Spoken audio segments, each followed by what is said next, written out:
This is the second half of our fourth class on the important subject of Viveka, discrimination between the essential and the non-essential.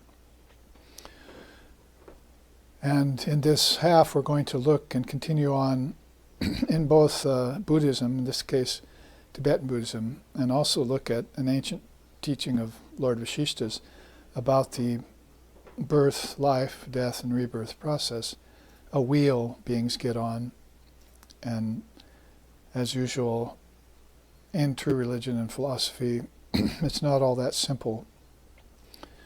For instance, it's not always just people who are bound by the 12 nidanas, as we were looking at 20 minutes ago, that come here, but beings who are already liberated, and beings who are in the process of getting liberated. That's why we looked at Sri Krishna's teachings on taking conscious births.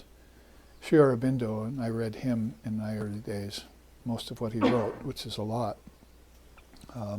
He was also talking about going to higher and higher births. And so it definitely allowed, even encouraged in India, and of course even more so in the period of Tibetan Buddhism, that even scripture called the Book of the Dead, which is kind of a strange definition for that. There are better actually titles for it, but it is good to bring out the facet of souls who are having different dynamics for why they have to come here, and there's some very good reasons maybe still to come here.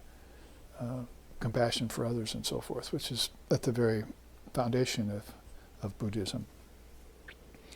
So we want to look then, after looking at the 12 links or nidanas of Buddhism that covered 3 lifetimes, at what happens as the filler in all that. I mean, it's easy to say, or maybe even envision or accept that, yes, the soul has these periods of transitioning that it goes through, and but nobody's telling us what happens actually when it goes there, except in life, and that even kind of gets lost.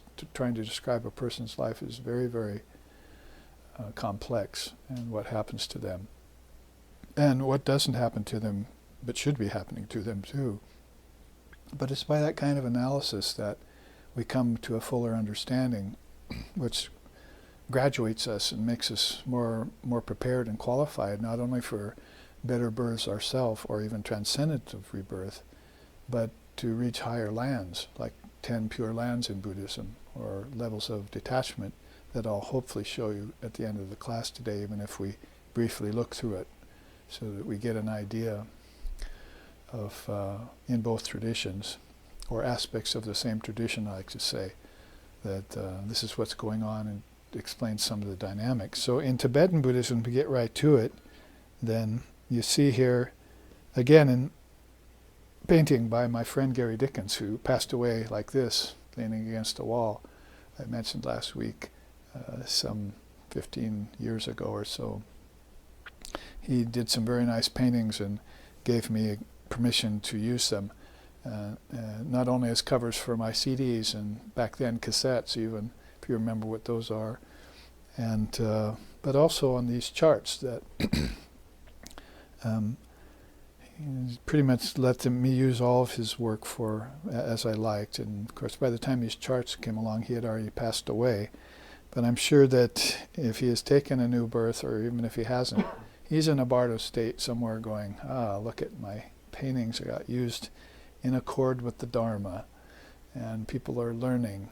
So this particular painting, when I saw it, I said, well, that's great. It shows a kind of a person morphing, as it were, through different states, and the enlightened soul, and how it's getting better and better births and deaths, and so they call this the bardo of death and rebirth. So they do give you some filler, some important filler in this way that the nidanas would just suggest by words, and you could kind of get an idea of that. Or Krishna's description of different births, pretty much pertaining to people being able to keep their minds on the right thoughts at the time of death, but doesn't really tell you how the soul, after it gets beyond its old body, what it actually goes through at the time of death, and then how it passes into its new body more specifically. So that's what this teaching, and a lot of this I got from, not from Book of the Dead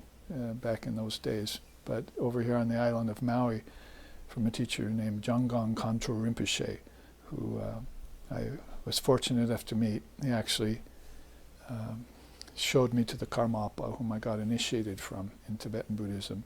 So he was, and he could speak great English. He was actually there to translate the Karmapa into English for us. So he was a very wonderful Rinpoche that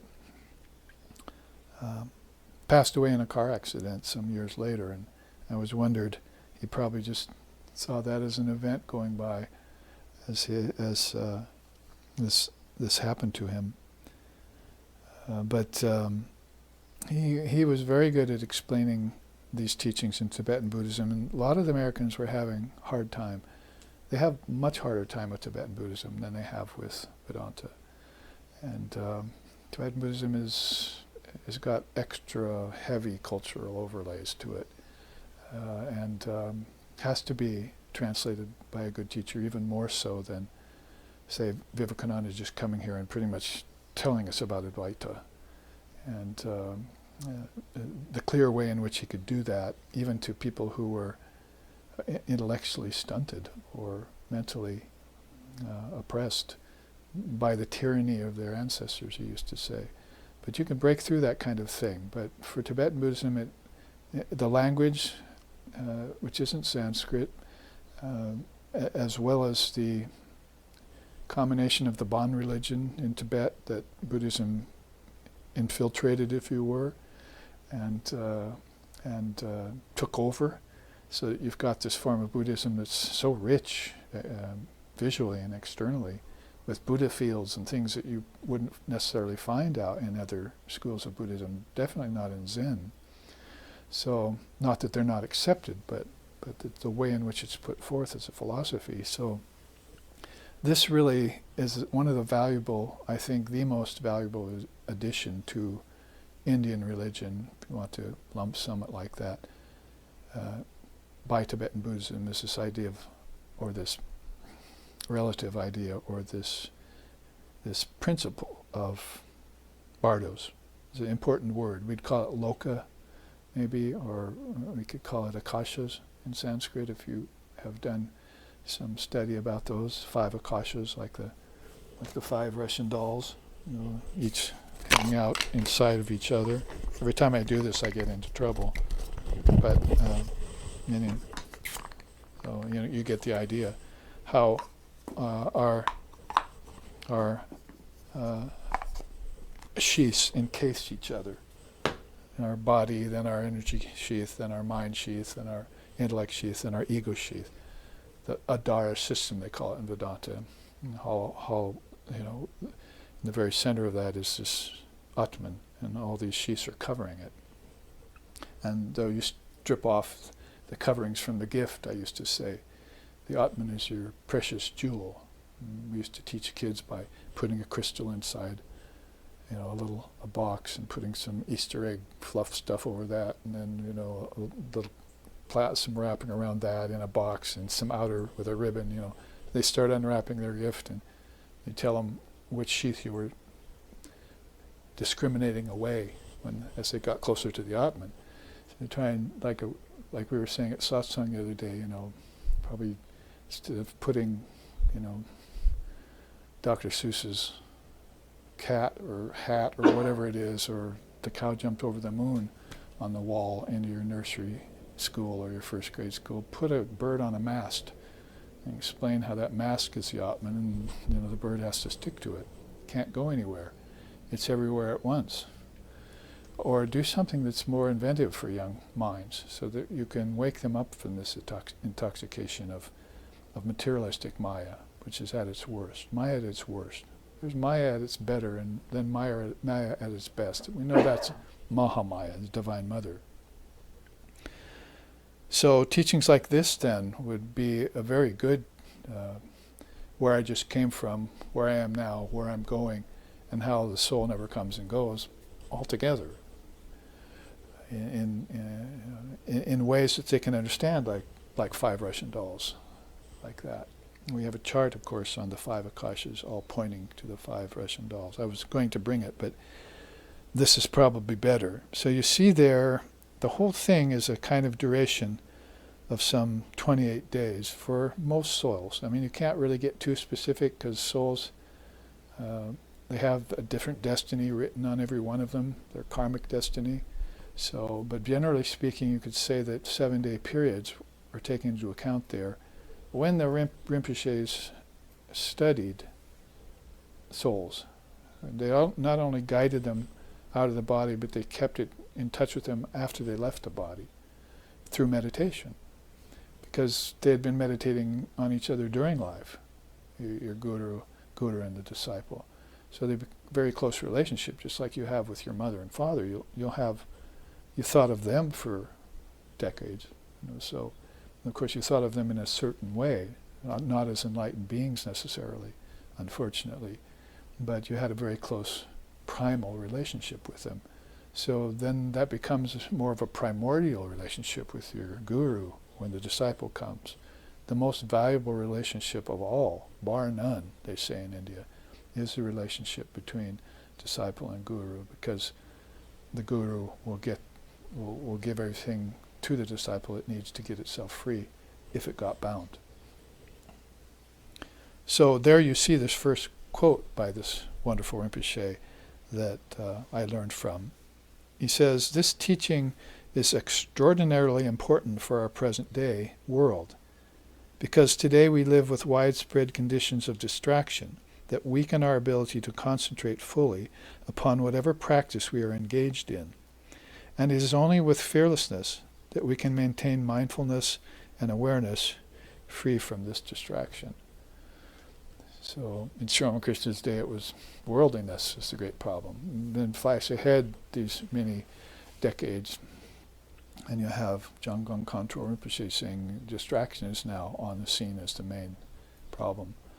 So of course focus and concentration is going to be the solution for that. Dhyan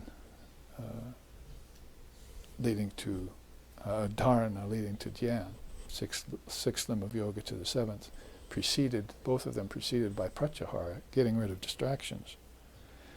So you can see here as the soul passes, after a duration of some 7 days, the state of departure at the time of death, according to the teachings, is an excellent time to remember the Dharma.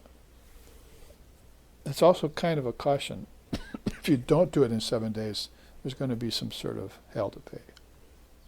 Actually, there's going to be heaven to pay.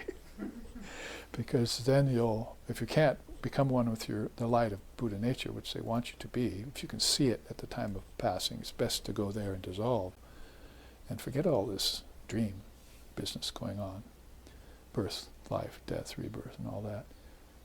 But you will see, and different schools, Shambhala school and different schools of Tibetan Buddhism have different ways of saying this. There's 5 different colored Buddhas, which is sort of like your fivefold teaching. And the color of the Buddha will determine which rainbow world you go to. And that's mentioned in the Tibetan Book of the Dead. Or you have teachings in a more general sense here that go by duration of days. So the second duration is some 14 days. Remember, this is after the soul has left its body. Because I like it so much, I like to repeat that story of the man is passing away in Tibet, and Rinpoche comes. And the Rinpoche enters the room. The children are wailing, and the wife is weeping. There's a lot of noise going on, so he sends them out of the room. But they don't want to go out of the room because they want to be there for his passing. They think he needs them. Needs them like a hole in the head, is the saying, right? But basically, he says, well, if you're going to stay here, then you have to be quiet. But he's already dead. He's dying. He's probably dead already. And he can't hear us weeping. Oh no, that's where you're wrong. Definitely is still attached here to this room, to this realm. And he's floating above his body, as it were, outside his body.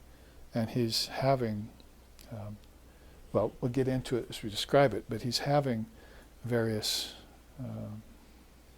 scenes flash before him I mean, sometimes you get a little of this in Christianity and Judaism, as this kind of thing happens to the soul after it passes, and they talk about it sort of tongue-in-cheek and as a secret. But, of course, mapped out like this is really an advantage for us.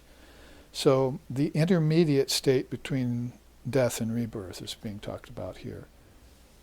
You know, references from Holy Mother, maybe 100 years before a soul incarnates again.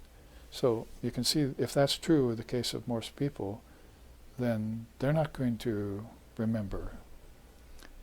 100 years changes the scene of nature a lot, changes the scene of cities, changes families and houses they lived in. So I mean, you can figure it out that it's going to be an alien land, kind of new when you come here. And if you do go to a place that's long-lived, you have déjà vu, right?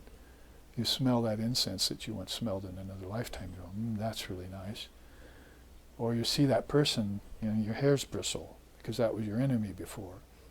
And he happens to be on the same rebirth schedule as you do. You see, darn, I thought I could get out of that one. Like, you know.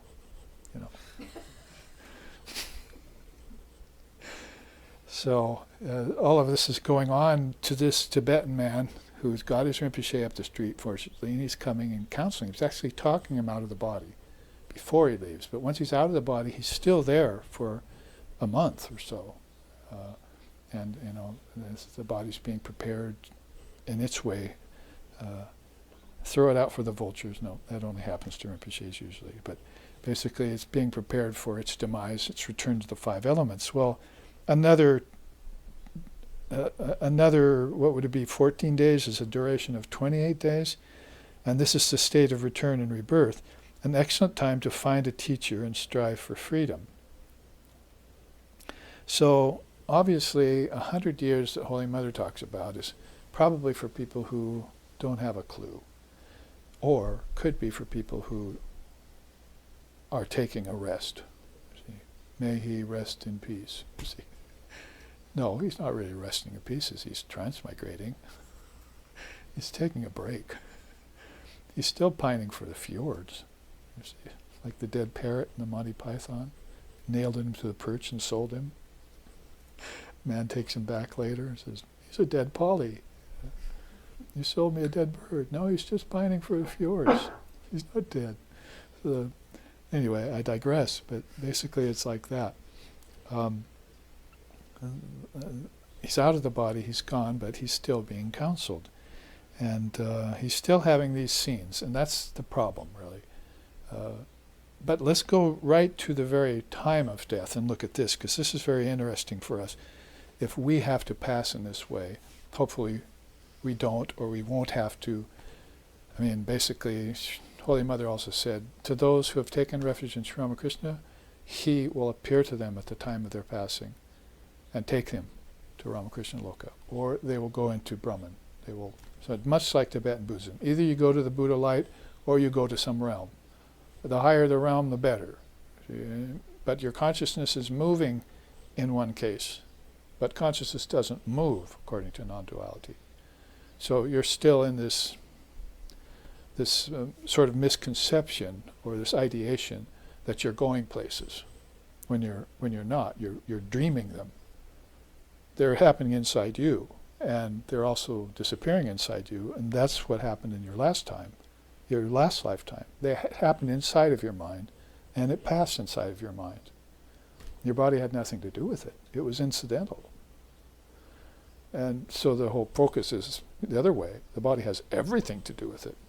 And there is no spirit, or there's no mind, there's just a brain, or there's no transmitting migrating consciousness at all. Like we looked last week at the difference between theology, science, and Vedanta, how it looks upon origins of living beings. Or, in Vedanta's case, the originless nature of living beings. So it's all mass collective mental dreaming. New God blog I was writing yesterday says, never buy your eggs from a Homa bird, is what I'm calling it. See, because the Homa bird lays her eggs in the sky, and it falls for days. It gets close to Earth. The chick inside feels the impact and cracks and gets born in the air and then zooms back up to its mother. So it's all a story about great souls never coming to Earth, really. They just pass briefly here. So anyway, you wouldn't want to buy your eggs from a hummingbird. They'd never get delivered.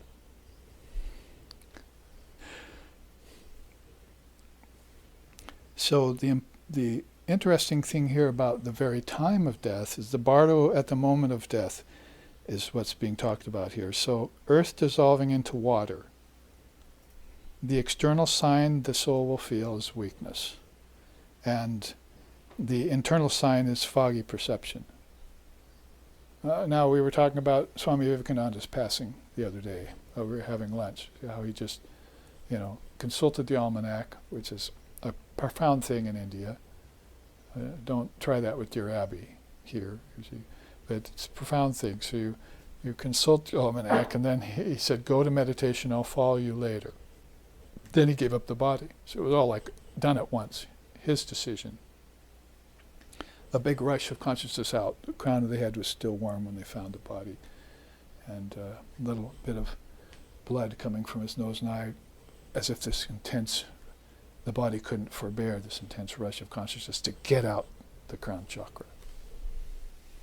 So this is very different here, what we're talking about. I'm bringing that up as a kind of contrast. So the person is passing, they feel weak, and their perception gets foggy. So the quote here is, those lacking training may panic here. It is important to understand that awareness is not changing, only the elements are dissolving. So that's the great Viveka distinction here. There are two things that you're going to have to keep in mind there. One, this just like my life is a dream, my death is a dream. Just like I experienced things in life, I'm experiencing things in death. And they all have to do basically with the senses and the 5 elements. And since I kept concourse with the 5 elements for 80, 90, 100 years, it's not going to be that easy a thing just to let them go when that's what I feel comfortable with. And for some people, unfortunately, that's all they know. Even intelligent people, scientists, all they know. They're not accounting for consciousness. Whether it comes and goes places, like to earth, heaven, and hell, or whether it's just all pervasive, that's just not in their realm. It's not in physics. So the next thing, water dissolves into fire. Remember, this is the soul experiencing the passing from the body, giving up the body and its 5 elements. So the external sign of that for the Rinpoche, and probably valuable for the passing soul too, is dryness of mouth and eyes, stinging eyes. The internal sign is dreamlike experiences. So if the man who's passing away there, in this case, let's say the Tibetan man is talking, coming out in and out of consciousness, talking to his Rinpoche about these experiences he's having, then the Rinpoche has to guide him accordingly so he knows what stage he's in, which element he's dealing with right now. It's not like, I'm going to sit here and help you pass now because I'm such a compassionate person. See, let's go sit by someone's bedtime and then call ourselves, write a book on, on dying or something. These beings have done it themselves consciously, for one thing, and they're very versed and artful at helping other people's pass based on knowing that consciousness is not born and die, and that this consciousness is trying to get to back to the birthless place, and if it doesn't make it, it's got to try and assign itself to some inner realm. Those other people know nothing about those dynamics. They haven't experienced them, so how can they? So, the quote there, all experiences become like mirages, and moving images take on a dreamlike nature. So this is, later it gets clearer with the connection between eyes and fire, but it's basically unstable mind, very unstable. If you've meditated on death, if you've done the dissolution process of the 24 elements back to Brahman, if you've practiced the 8 limbs of yoga, if you've learned the 36 limbs of enlightenment, then this probably is not happening to you. So you're not unstable. You're saying, "O Lord, where art thou? Come take me." You know, like Matur Babu giving up the body. Chariots came out of the sky for him. He was probably going to take up a rebirth as a god. You know, so he's like telling everyone what's happening, what he's seeing here. So this person is sitting there telling him that he's getting foggy images and suffering weakness and everything.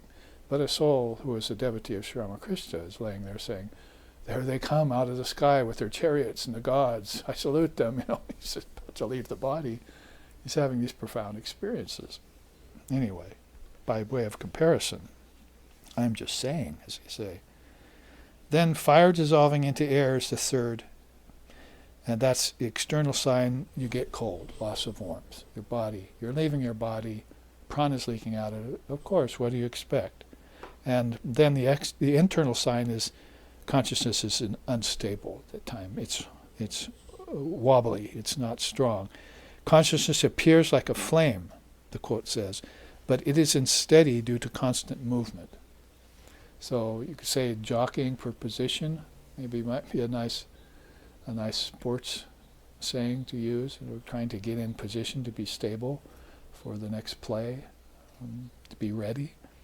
And then air dissolving into consciousness is the fourth state, and that's the external sign is exhalation but no inhalation.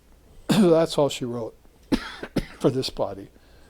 The mantra is hum, H-U-M. Or ha. That's the last thing that you will say. Of course, Sri Ramakrishna was ma. So there's a difference between an ordinary person and a fully adept soul. The internal signs awareness is a steady light. So you can see now is associated with air and atmosphere that if you've practiced pranayama, if you've evened your in-breath and your out-breath, if you've had the experience of kumbhaka where you're not breathing, or if you've gone into deep sleep and not breathed for 5 or 10 minutes and all of a sudden come out of it and you did it consciously, then all of these things are aware, signs of awareness. Your consciousness is not unsteady. It's a steady light. And you have a goal, you have an ishtam, you have a higher vision, or the light itself is there for you. I mean, there's a steady light. Oh, I'm one with it. Like a hailstone falling in an ocean, Shankara says. So the quote there is, awareness becomes like a lamp that is no longer disturbed by wind. So it's all about yato dipo nivataste ningati sopama smrita. I've become a lamp in a windless place, Krishna says. So that's the bardo at the moment of death. From what I heard the teachings, how I slimmed it down so it would fit on an 8x11 yadada yadada, and also the basics of it all. So then there's the bardo of Buddha nature that comes next, in white there. And here's where I was trying to explain, not very adequately, these 5 colored Buddhas, as Shambhala system would say. Lights of 5 colors appear associated with the 5 Buddha kalas. Another word, kala, would be a kind of space, like a bardo or a loka. And associated with various deities. Deities which are both, according to Tibetan Buddhism, benign and wrathful. And that's, the wrathful ones shouldn't cause you fear, because they're actually purificatory ones, and they're also guardians at the gate. They call those guardians at the gate. See if you can get through into these higher levels of consciousness. So the quote there from the tradition, deities emanating through mandalas appear in peaceful and wrathful aspects, representing emptiness or clarity. Now you probably know why they sit there and spend so much time setting up these mandalas on the floor of their temple on holy days. And other people gathering around looking at them, how beautiful, taking pictures and so forth. Or Mao Zedong walking across it, when he saw they prepared a beautiful mandala for him, and he went to Tibet prior to his robbing it, turning it into a vacation land for the Red Chinese, walked right across the thing without even noting it. I go, the Buddhas have taken so much time preparing this. But the whole thing really is that this is a mandala to show how deities come forth. Like you put two of these together, one like that and one like that, you've just created 6 spaces in there. And then you put another triangle in that, and another triangle in that, and that. It's called this art of mandala, or Tantra, mantra, yantra, Vedanta, and yantra, the word I was looking for. The yantra, you see. So there are yantras for different deities. The Kali yantra is amazing.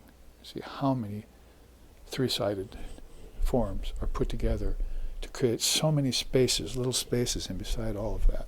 And inside of each of those spaces are the worlds, and the deities are there.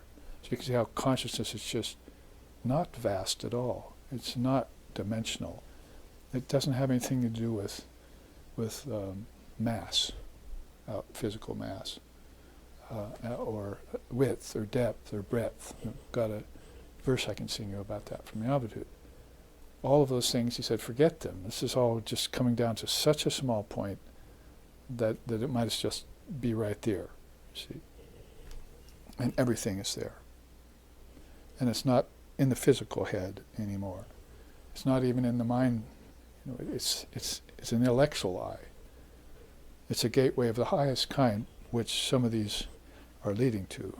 So they make these mandalas then to be representations of what your experience, or they've experienced, when they've concentrated on these over time and seen the deities in them. So deities emanating through mandalas appear as peaceful or wrathful aspects, and they represent emptiness and clarity, both of them, positive and negative. So you got to be trained for this. You see a wrathful deity and you think you're in hell. No. You're very fortunate to have that. See, the Buddha feels, in Tibetan Buddhist tankas, you see so many wrathful deities, and they're all just right hand in hand with higher levels of consciousness and peaceful deities too. Herukas and Dakinis, Sakinis. They have different names for them in that tradition, that language. The third, bardo of becoming, then. And so, we wish we could have just stayed at the bardo of Buddha nature. And so the teachings in the Tibetan Book of the Dead are, see that light, head for it. And that's why I've often said that sometimes I think probably all beings see that light when they pass in the body. It doesn't matter who they are or how evil they were in life. They'll all see that light because that's all there is. I have to imagine to be a very, very brutish and ignorant, thickly ignorant soul not to be able to see that at the time of passing. But the whole thing is how heavy are your karmas, and how quick a glimpse do you get of that, or how long a glimpse you get of it.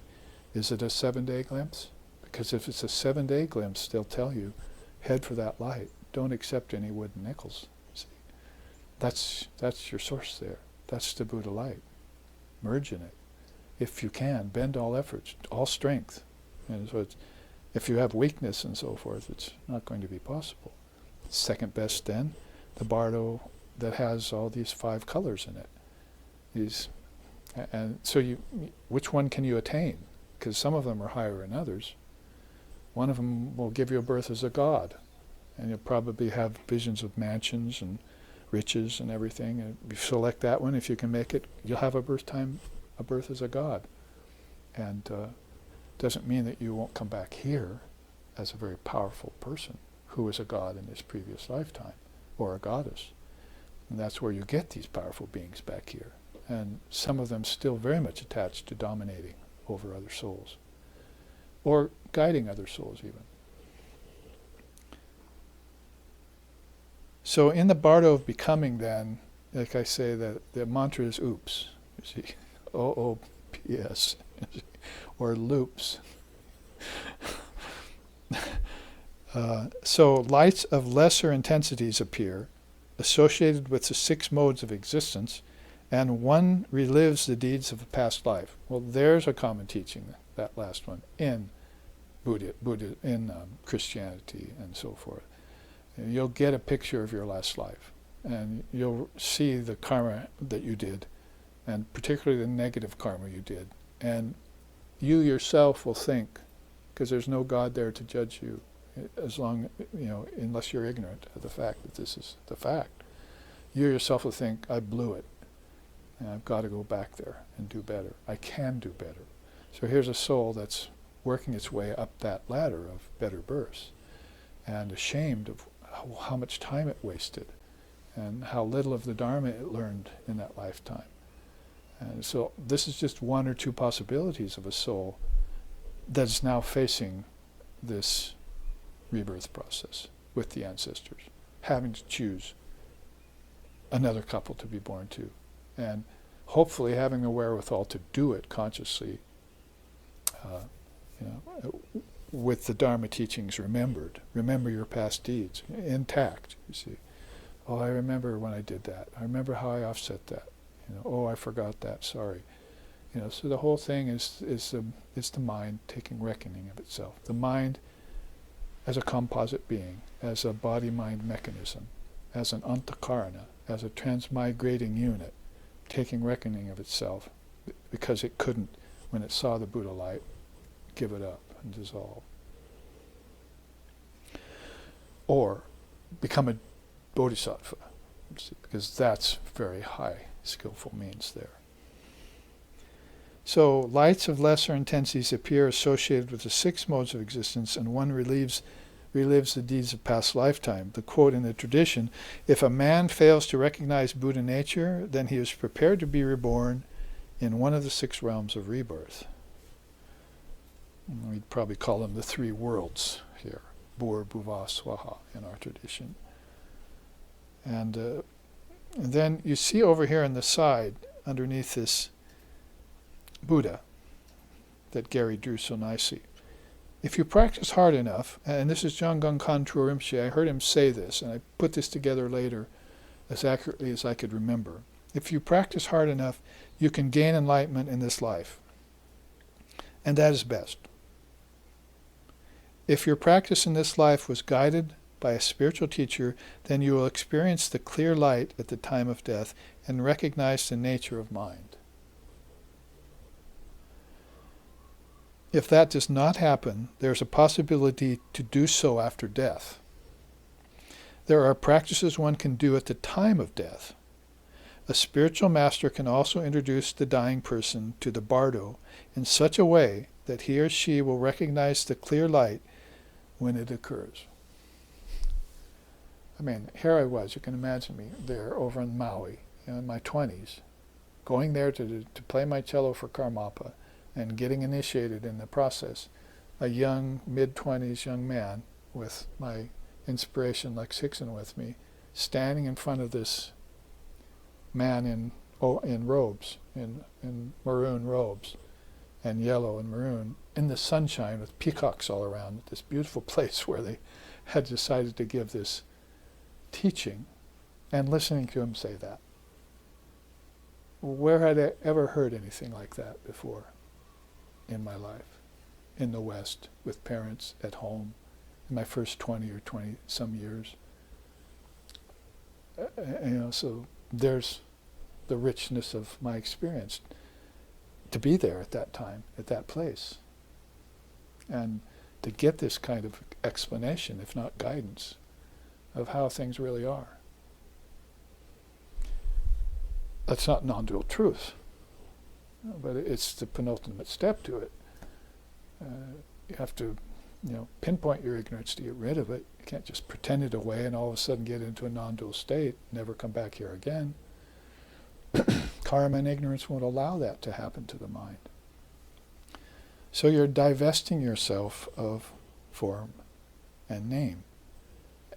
And right after that, I don't know, was it a couple hours maybe, I heard that, I got mantra of the white and green Tara from Karmapa, who in front of him, he sat me down, gave me the mala, showed me how to use it, and through Jamgon Khantrul Rinpoche, the translator, because we couldn't understand what Karmapa was saying in Tibetan, gave us our name, and then and then told us through the translator how to use this beautiful Tibetan mala. I still have mine with all the accoutrement attached to it that you count, for instance, in that tradition. And then got the mantra to white and green Tara. It was all Divine Mother placing me there in the best of company. Couldn't be any better company than that. With my friend, Lex Sixon, my mentor, and then this group of people from another planet. Might as well be. See, I don't know if I'm explaining it right or if you're getting the picture. That right here under the Hawaiian sun. In the fourth or fifth year I lived here in Hawaii, about 1970s, early 70s. So you could see how it could make an impression on someone. I was already a disciple of Sri Ramakrishna. That was confirmed. And I had no reason why Lex was getting me into another tradition. I mean, he himself took 4. But I realized later that, among other things, that white Tara and green Tara was the Holy Mother, was the goddess. So we can maybe get on to some of these other teachings. Here's my wife's teacher, because she got initiation from Kalu Rinpoche. He was a venerable old Rinpoche. And he came to Maui and to Oahu, and he was friends with Tenzin Rinpoche and Rinchen Rinpoche, who both had centers on Oahu and on Maui.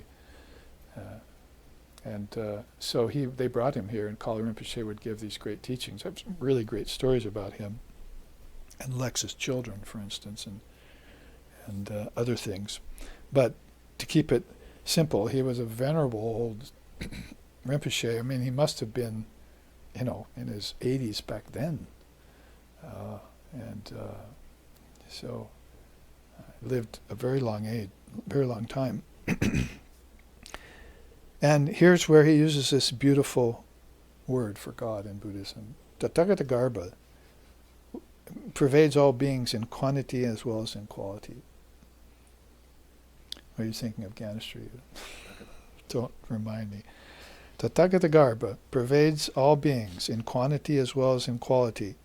It is primordial essence, which is never defiled. It becomes obscured, however, when an individual engages in negative action and accumulates karma, which prevents recognition of it. So, one consciousness in quality and in quantity, ever perfect, ever free, never bound. In some souls, they let down their guard. They don't have that sort of discrimination, and coverings come. The coverings come even if you're enlightened when you come here. You've got 5 of them. Shall we go through it again? Shall I fumble with it some more? Juggle them for you? So, this essence, Tathagata Garbha, or you could call it Pragyaparam, as Buddha used that, supreme intelligence, or Paramatman, Purusham, all of those beautiful words they have for highest reality, and the souls who attain to that, reattain or remember.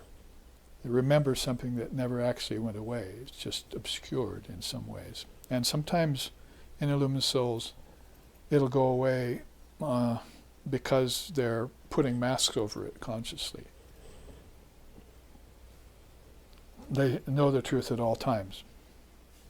But in order to go into some level of consciousness or deal with some kinds of people or teach some kinds of teachings, then they'll take on this mask of covering, a sort of ignorance that's easy to get rid of when they're done with that particular teaching or person. So there's always that in the equation too. So nice, I don't think we've run this down for a few years. It's always good to bring it back, and especially in context with what we looked at before that, the 12 Nidanas, and also these 6 great thoughts at the time of passing, which are they really that much different than this? See, this isn't telling you what thoughts you're having, but it's telling you what's happening. So if you join this with Sri Krishna's description of the thoughts you should have, then you're kind of getting a good idea of how to die consciously. That is, realizing death's an illusion and just moving on. Like one song in India, death is given the meager position in Divine Mother's realm of just transitioning souls from one place to another. That's all death is. So Yama, like one of these wrathful deities, stands there at the gates of that bardo into the next bardo, or that loka into the next loka, and sees if you're ready to pass. See, what do you got for me today? Well, I have Mother Mantra. You may pass. See, Mother Mantra works through all levels of creation. This is why they seek her. Doesn't matter the tradition. Divine Mother's important in all of them. Chanted just Chitti Shakti, Va Chitti Shakti iti, and Vedaya says. You have to remember that she's called Chitti Shakti in Vedanta. Not Chit Shakti, but Chitti Shakti. She's the power in all thought, higher thought particularly.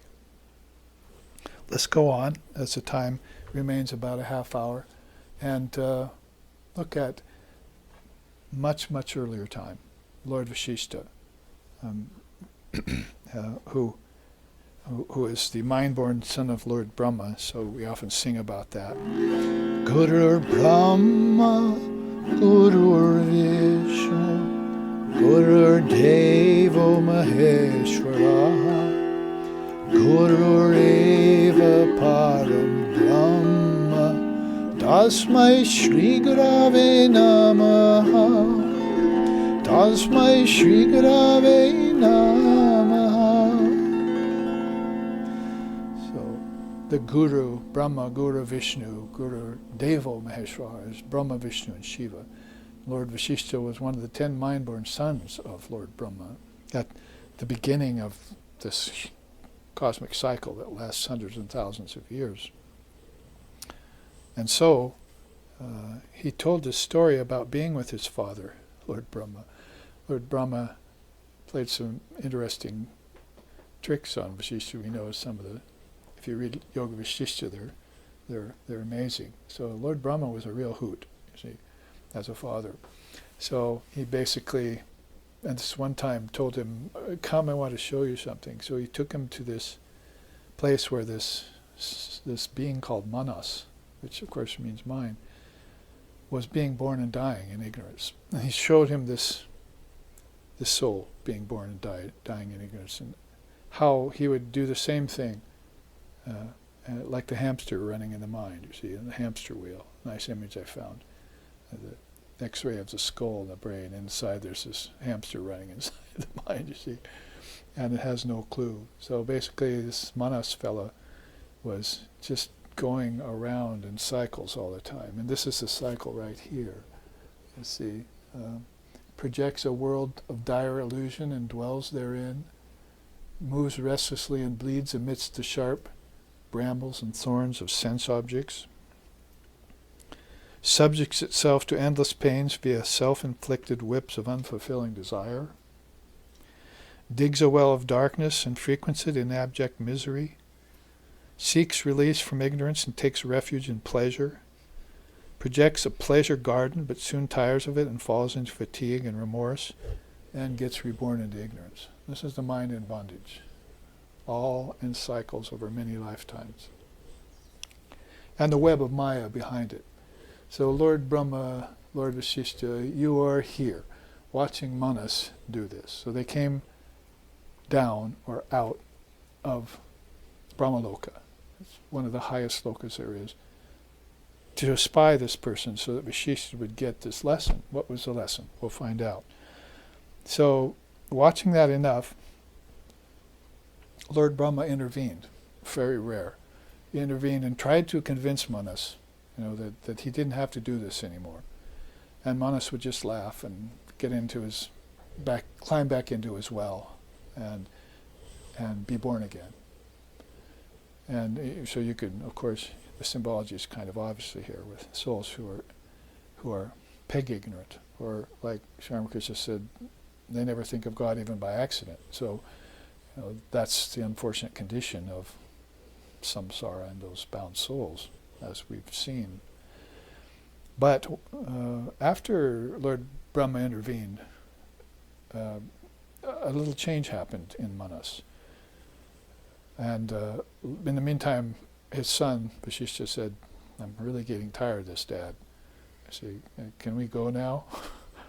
Let's go back to Brahmaloka. This is really depressing watching this. Not good for my spiritual life." And Lord Brahma said, "No, wait, son. You got to see this." So finally, Manas caused his hole, but that particular time after Lord Brahma counseled Manas, he gave forth this horrible, kind of strange laugh. He just looked around everything, laughed, and fell in his hole. And the next time he came out, he did all this.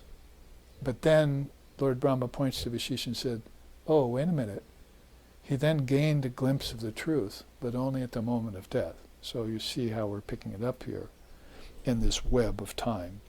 Then is reborn with half-developed wisdom and seeks for guidance. Sound like that teaching of Sri Krishna, right, in the Gita, where he's telling better births, better births.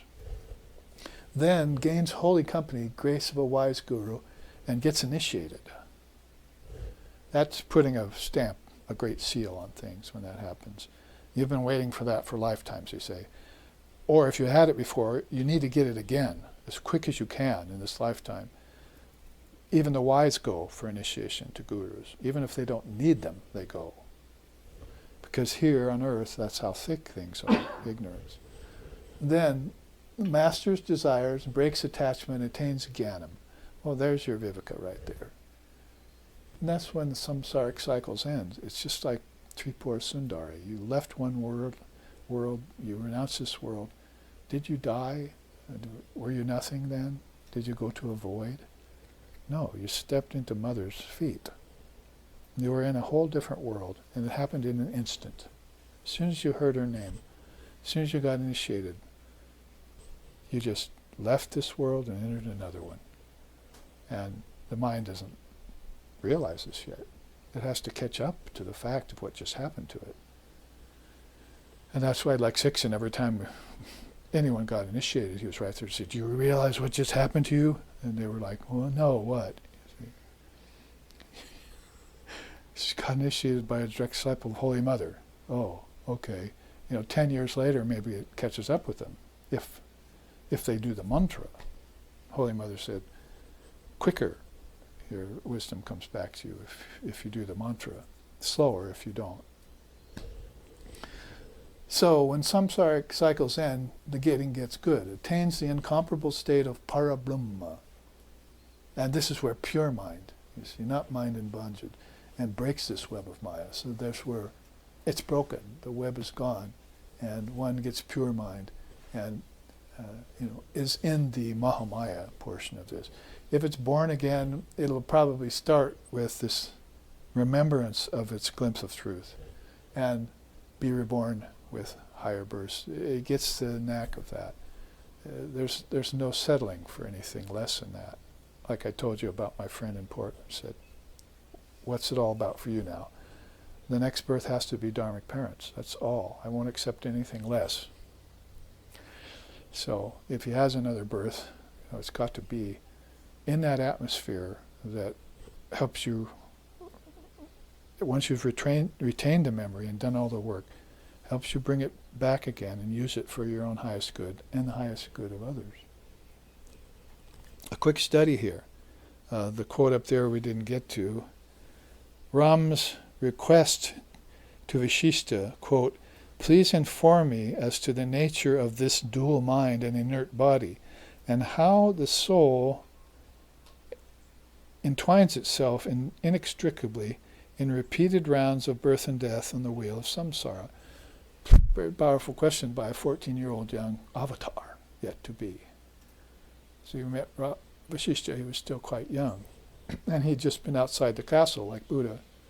So he was born as King Dasaratha, went on pilgrimage, saw suffering, came back a changed young man. Never seen that before. And that was thousands of years before Buddha. So the two are just, might as well just be the same soul, showing the same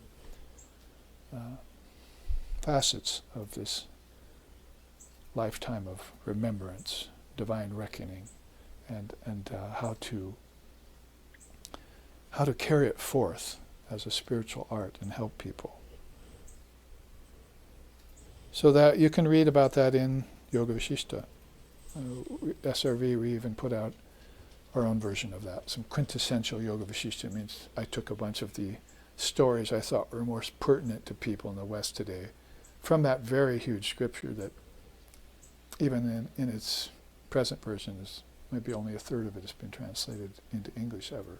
But of that third, I took some specific stories, and when I saw this one, the mind's release from rebirth, I thought that's really a great teaching to show people. So you can see we've gone through Krishna's teaching of it, we've gone through the Nidanas, we've gone to the Tibetan Buddhist side of it, and now we're looking at a very hands-on from Lord Brahma and his mind-born son.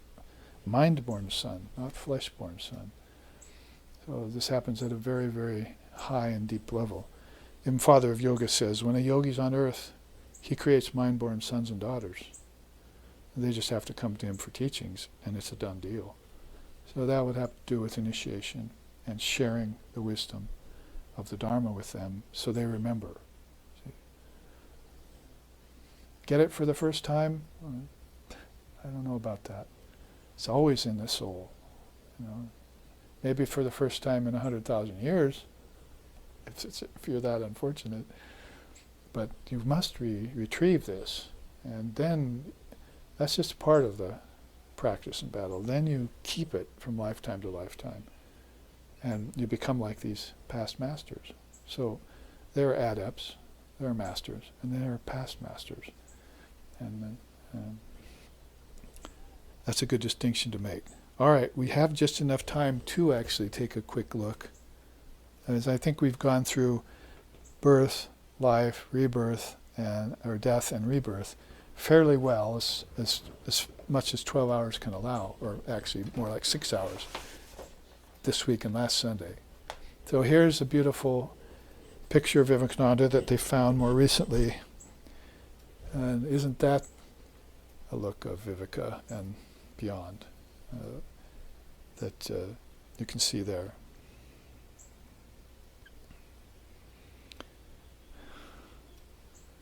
And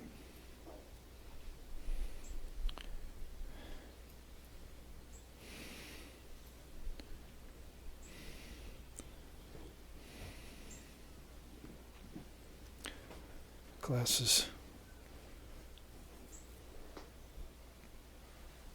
I think I did something here that lost my place.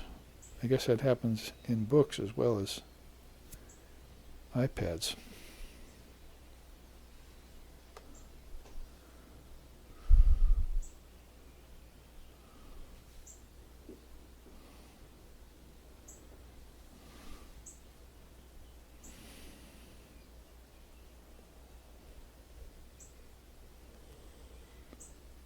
Class series.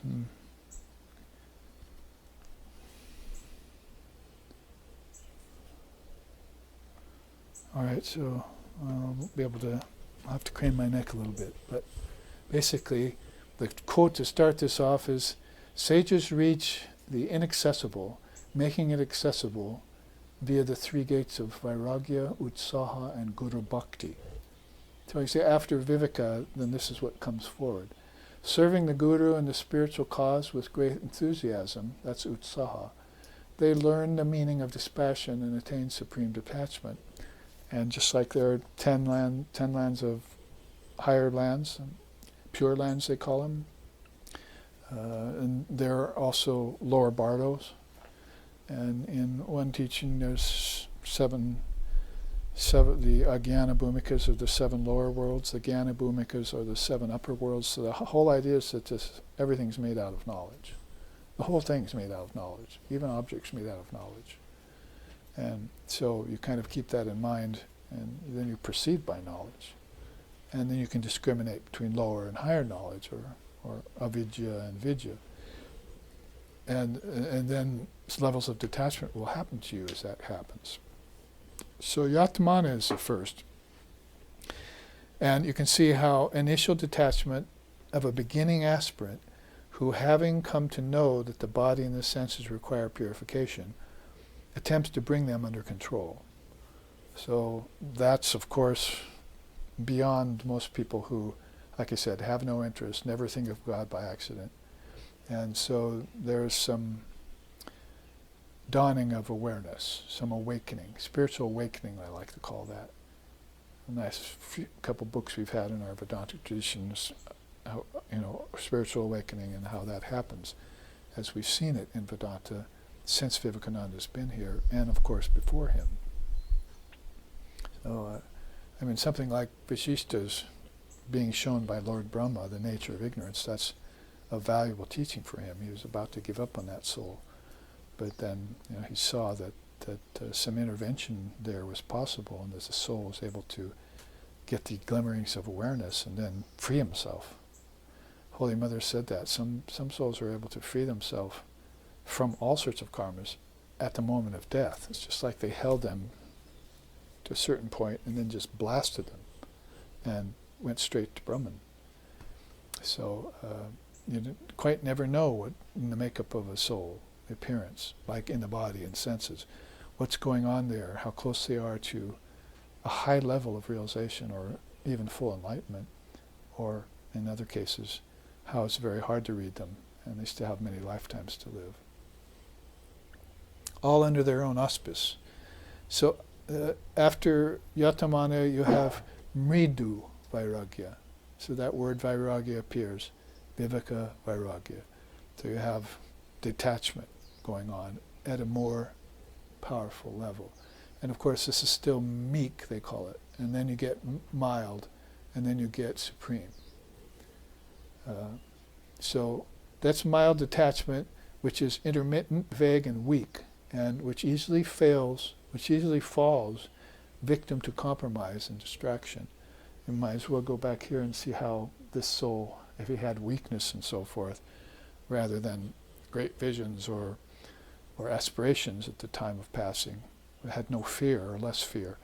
And you can see the difference between somebody who's got some discernment developed by their practice of discrimination and one who is far beyond that already.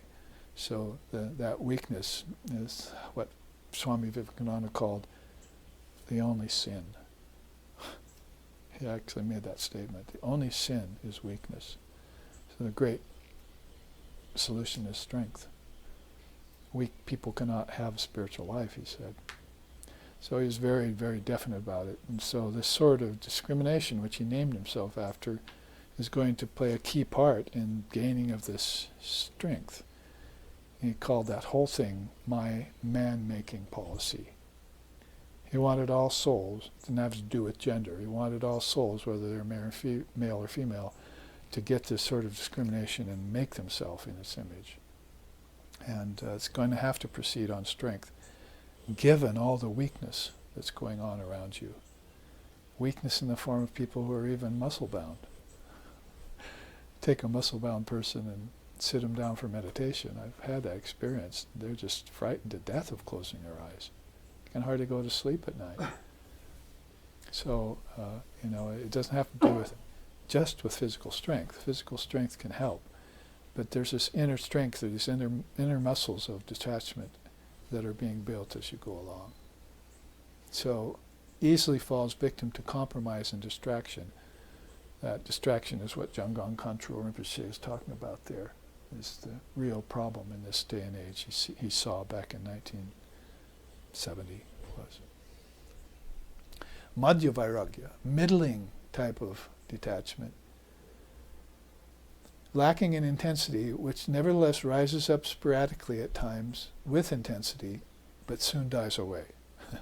So we were talking about that, I think, at Satsang or something, about how Sri Ramakrishna told a man who wanted to go to Benares, Varanasi, is a better word for it, and become a monk. So he told his parents, I'm leaving, I'm going to renounce the world. But when he got there, a couple of weeks later, a telegram comes back and says, I got a job here, Varanasi, and I bought a new shirt. So his original intensity was not, it waned really quick as soon as he got back. He was in the holy city of Shiva. If you pass away in the holy city of Shiva, you get liberated right away. There are stories about that, of people who actually go to Benares when they're old. They've already had all their fun, you see, so they're old, they go to Benares. They think, well, then I get off scot-free because anyone who dies in Varanasi gets free. But some pretext or something brings them out of town one day. That's when the axe falls, you see. Sorry, you didn't die. You were 10 miles outside of Varanasi. You see. Or you were 6 inches, you fell just 6 inches before the county line. You see. Sorry, you don't get liberation.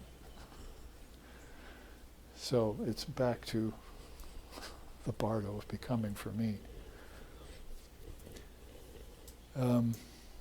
So there are some examples that Sri Ramakrishna used that you're even talking about this. Like this one would probably be like, the man's wife died, and he thought he would renounce the world. He'd never take another woman. A couple months later, he's remarried again.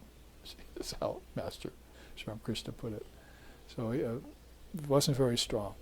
So when you get up to Karna Vairagya, it's like Karna means the cause. So there's something more powerful there. Detachment caused by the arising of various difficulties of life, mixed with ever-interrupted pleasures. So there are still some attachment to the world, to pleasures, objects of the senses and everything. And then that's compromising the attainment of higher stages of Vairagya. But it is still a stage which is in which you might say the forming of forbearance is happening, right? Titiksha. So that's a good thing, because actually that's a good thing to take with you into your next birth. If you can master forbearance in this lifetime, the difficulties don't bother you anymore. If you don't react to the world's events and phenomena, get carried away by politics and by events and by catastrophes and calamities, if all of that has been kept at arm's length, then you've got titiksha. That's a beautiful thing to pay forward into your next lifetime. And it will also help your discrimination when it selects a new womb door to parents that are also non-reactive, more stable, more neutral. You know, my father was, I guess you'd call him atheist, but I look back on it now and I think, man, I'm sure glad he was, because I just got no fundamentalist indoctrination because I had him as a father. And he never came out and said, God doesn't exist, kind of thing. You know, I didn't have it on his shoulder. Just whenever he heard about it, he just said, nah. And he'd look up in space at the stars or something. I remember him and I standing next to each other one night, looking up at the stars. We were doing something, and and I asked him. I think I must have been 12, 13. Is there a God? He said, no, Bobby, no God. So he was like more scientific-minded, for that. But I'm glad he didn't say, well, come on, I'll take you to church, you'll find out all about it. See, that wouldn't have been a good thing, unless it was a very unique kind of church with a good teacher in it. So then you go on, as we do need to do in 5 minutes, to Anashakti. Is that right? Uparama Vairagya. Detachment which arises from satiety of desires and disenchantment with works. There's a real sign, just like there were signs here, internal and external, to the soul and what it's doing. If your disenchantment with activity and works happens, and they begin to look upon that, oh, maybe this person's good for brahmachari or brahmacharini. That's what the monks will think. I mean, we remember taking Dharma and Abhinaya, some of our younger children to SRV children to India, and it's kind of, we'd say hi to the swamis and everything, and they'd kind of put us aside and look at these youth. We're over here. They're thinking, have you got disenchanted with works yet? You see, any chance you might want to give up the world? They're looking for souls that are on the cusp of that kind of thing, and bringing them into the monastic context of things, and for their own good and for the good of others. Are you ready to give up your parents and therefore rebirth? And you can see how that's important. If you're still attached to your family and going home to them, Thanksgiving, Christmas, various things, and you're still with your family, then it's pretty much enforcing that samskara of householder life. And then you have to say, is the household dharmic? Has it been proceeding on higher teachings that will lead to some higher truth in life? A desire to be free even, or a desire for a better life. Some defense against the rust of households, against the rust of monasteries, as Buddha said. So then Anusakti, the beginning of actual detachment, which represents the early stage of non-attachment. So here's where, after 5 levels, you can see real detachment begins to kick in. This is where they call, probably just right in between intermediate and intense. But when it gets intense then, and am I going right here? Stula Vairagya. That's, stula means, just foundational, basic. The fundamental or gross stage of authentic detachment, which is not yet fully matured. So we're always checking these grades of detachment that the soul has attained and seeing if they're falling back. That's one of the things you want to look for. Oh, I see you didn't quite get it. You fell back. Can't you arise to the next level and keep it, please?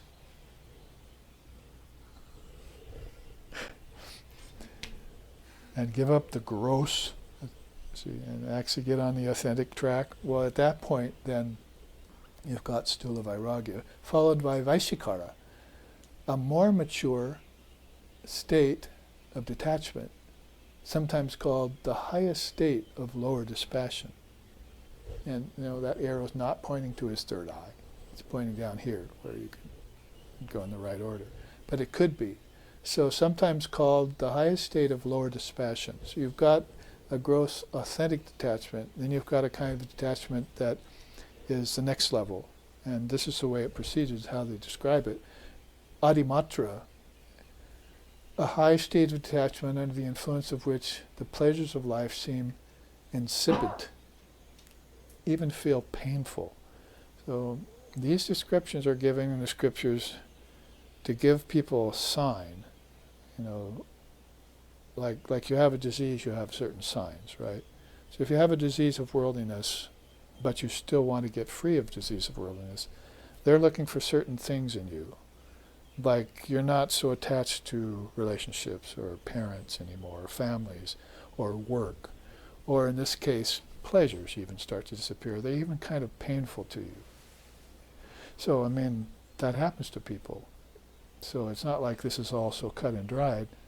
Some people have run ahead and gained this, but they still have some left over back here that they haven't gotten free of. So we're not trying to put this in an order that's absolute, but it is a general rendering of the stages of Vairagya, which the seers are aware of. When you get to Tivya Vairagya and Parava Vairagya, those are, of course, the highest. And Audasinya is the pivotal place, a very lofty state of detachment brought about by Jnanam, which causes indifference to sense experiences and transcendence of all contrasting pairs of opposites.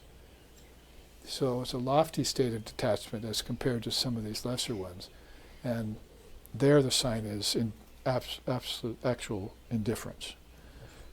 Not just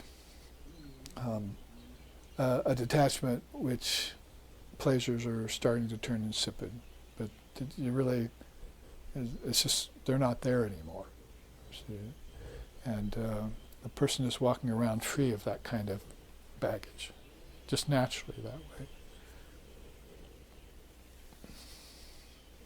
The key word there, Jnanam. So probably back here, Jnanam wasn't that mature. There were maybe Dharma teachings were in the mix, but they haven't been gelled and condensed and turned into actual Jnanam, which was your very own possession, like that sword became your very own possession.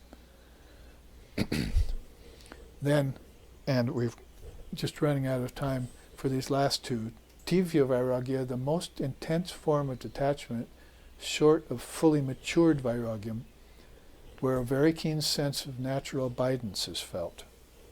Natural abidance in your soul, in your Atman, with Brahman. And that's where you prefer to be, that's where you rest. I am Atman, all abiding. It's the expression of a book, title of a book in Vedanta. I am Atman, all abiding. So that's where that becomes fully ensconced in you. And para, of course, the word para or parama means supreme. Absolute and supreme detachment which leaves the mind completely and permanently free of thoughts of worldly objects. So you don't really return to the world anymore and its objects because they're not real. And you've confirmed that. The world itself is not real. It's a phantasm of the thinking process in the mind. And you've abandoned it more and more to such an extent that now you've posited yourself definitely and directly in reality. And relativity has gone away. It was fast waning as you followed this tract. But now it's gone away completely, and now you see nothing as nothing other than Brahman everywhere. Even objects don't carry that poison or that problem anymore. And everything gives you delight. Our corn is conferring bliss upon us. Our children conferring bliss upon us, and so forth. The scriptures conferring bliss upon us is right there, a quote in the Upanishads. So we made it through that in the time allotted. So here then at the end of this 4-series class on Viveka, the great spiritual art form of separating the wheat from the chaff and attaining the sword of discrimination and knowing the difference between the essential and the non-essential, or the unchanging and the changing. Let's end here then with a Sanskrit Sloka. Om Sato Ma Sadgamoya Tamaso Ma Joytir Magmoya Mrichor Ma Amritam Gamaya Abhira Mayeti Rudrayate Dakshinamukam Tenamam Pahi Nitsham Om Shanti Shanti Shanti. Lead us from darkness to light, from lower truth to higher truth, from the unreal to the real, and from the illusion of death to eternal life. Reach us through, O Lord and Mother, with thy sweet and benign presence. Om peace, peace, peace. May peace be unto us, may peace be unto all. Om Hari Om.